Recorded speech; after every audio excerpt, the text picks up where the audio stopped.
Welcome, Leo. Thank you for joining me for your monthly forecast for May for the Sun or the Ascendant. If you've yet to subscribe to this channel, I'd be really grateful if you did so now. This month begins with the Sun in the most visible part of your situation. This is known as the solar midheaven. And as soon as the 4th, there is a new moon. This is where the moon joins together with the sun, so our more emotional responses are combined with our physical drive. If you've got clear goals and ambitions that you want to achieve this month, I do feel this new moon is going to be particularly helpful because it is going to be augmented by the arrival on the 7th of Mercury, followed by on the 14th of Venus, also in your sector of success. Now already you have Uranus, the planet of surprises, in this location. He returned from a 5-month break back into the sign of Taurus on the 7th of March. Now of course Uranus is a very unpredictable energy. It's very much about freedom, about independence, about free speech, but it's also a radical influence. And it's asking you, in its continuing journey through the sign of Taurus this month, to be much more open-minded about the types of roles and ways in which you can be perceived by the world at large, because that's what the 10th solar house, the solar midheaven, is all about. And I think this is particularly interesting for you, Leo, because in the 6th house, which is to do with sacrifice, hard work, detail, health, fitness, work and diet, you have the big two hitters of the higher octave outer planets in the guise of Saturn and also Pluto. And they're going to be very closely tied together all of this month in the sign of Capricorn. So they are pushing you to reform. Saturn may see you resisting the potential change that Pluto wants you to be open to, but with Uranus there at the top of your chart also suggesting that change can be a good thing, then that is something to definitely consider. But because you're a fixed sign, therefore you have a certain comfortability with staying with what you know. Taking on new ways of doing things can, surprisingly, considering you're ruled by the sun, and of course you are the most charismatic member of the Zodiac when you are on form, you can be a little tentative in taking a step into the unknown. But at the start of this month, for week 1, and through to the end of week 2, Mercury and Venus are actually pushing you to be much more open-minded about the type of new opportunities you can investigate and embrace. It's also true that there is a very fundamental retrograde going on this month, and it involves Jupiter. Jupiter is the planet of growth and traditionally of good fortune in astrology, but he's retracing his steps in your sister fire sign of Sagittarius right through this month, and will do so right through to the 11th of August. Now the 5th house, where Jupiter is the part of your horoscope to do with manifesting your creativity, your talents, your hopes and wishes. It's to do with your love life as well. It's to do with you showing that pizzazz and charisma that you have often in spades. Jupiter rotating backwards doesn't suggest you're going to be unlucky, but it also suggests you can't be too free-spirited in the way that you approach things, especially anything to do with risk, particularly with resources, and perhaps too, if you're wanting to get to know someone in a romantic context, you just need to be aware of all the different factors around things and not be too spontaneous in your approach. This month also sees the North Node, the point of destiny, which is a generally quite fortunate influence, like a mini Jupiterian influence in your 12th solar house. Now your 12th solar house is very much to do with the psychology of our situations, but sometimes our subconscious. Sometimes the 12th solar house is about our need to escape from reality, whereas the 6th solar house is about hard and fast reality, facts and figures, tangible resources. And that's where, of course, you have Saturn and Pluto. But Saturn this month is in opposition with the North Node all of the month.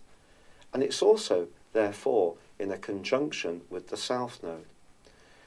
The nodal axis, as this is known, is very, very important.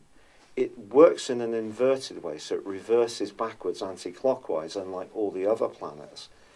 And it's going to, and has continued to do so since the 7th of November, ask you to grow the deeper awareness of what your motivations are. Because if you are resisting the feeling side of your nature in some kind of way, you may not be quite getting the most from your existence that you could. This could be true in terms of your work. For example, if you're letting your sensibility or perhaps any fear of change pulverize your instincts, which is where the North Node is, that could be counterproductive, especially with the opportunities that come from mid-month, because Mars is also going to be moving into this 12th solar house, where the North Node is, and is going to be linking for the rest of the month with Uranus, which is very visible. So doing your research, getting tips, getting the inside track, taking soundings, listening to your hunches can be very important to progress. But if you are quite hidebound and fixed, which is what your zodiac sign is in terms of the qualities, and a bit resistant to going for it in a more spontaneous way, that's when opportunities may pass you by, just really as you're kind of coming into a point of being really interested. And because Venus connects with Uranus in the third week of this month in the conjunction, which is really exciting, a job could get offered to you, a new role. You may see something online in a paper, have a discussion, have a brainwave. But if you're really haltingly becoming aware of this, you're not really grabbing it with both hands, it could be gone in the blink of an eye. So I think it is going to be really important to understand the things you are fearful of, quite frankly, the things that inhibit you. If there are things that inhibit you, but you want to take on the challenge, it's going to be such a fantastically challenging, but also exciting and also rewarding month. All of this comes up to the boil on the 18th when we have the full moon. This suggests that if going for it in terms of your worldly ambitions, especially if you want to make it all the way to world domination, is being inhibited by fears or emotional or family or partnership issues, that's going to be very disappointing, because on the 21st of this month, Leo, you have a wonderful change. The Sun and Mercury move simultaneously into the sign of Gemini, which is brilliant for you. It is true that Mercury then clashes in the last few days of this month with the dreamy and sometimes distorting influence of Neptune, and also goes into an opposition with Jupiter. But I think that opposition with Jupiter can just provide you with some excitement as this month draws to a close. The Sun's going to connect you to others better. You're going to feel more sociable.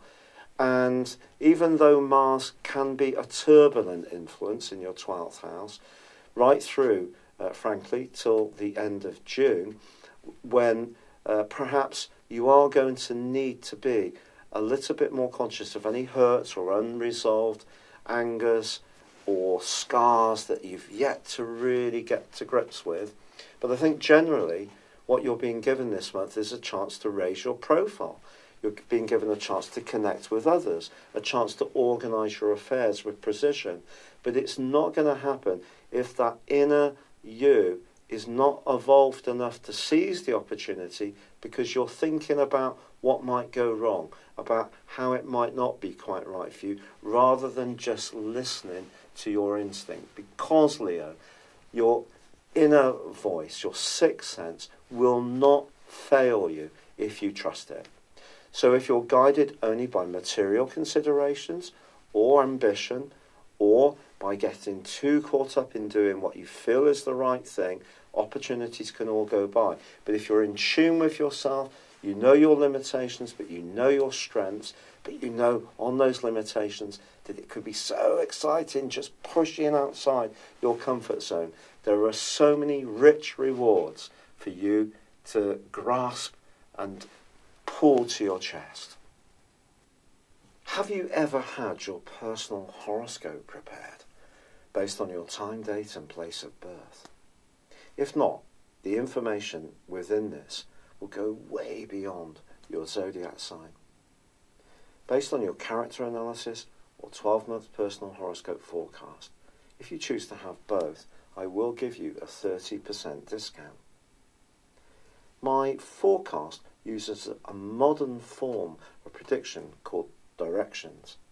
This is where we advance a natal birth chart forwards 1 degree for every year of your life, and then compare it to your natal birth chart when you were born, and also to current transitory planetary activity. A large astrological study found that this was the most accurate form of forecasting. Why not join me beneath this video on the link and check this out for yourself? But for now, it's been a pleasure being with you. Good luck and goodbye.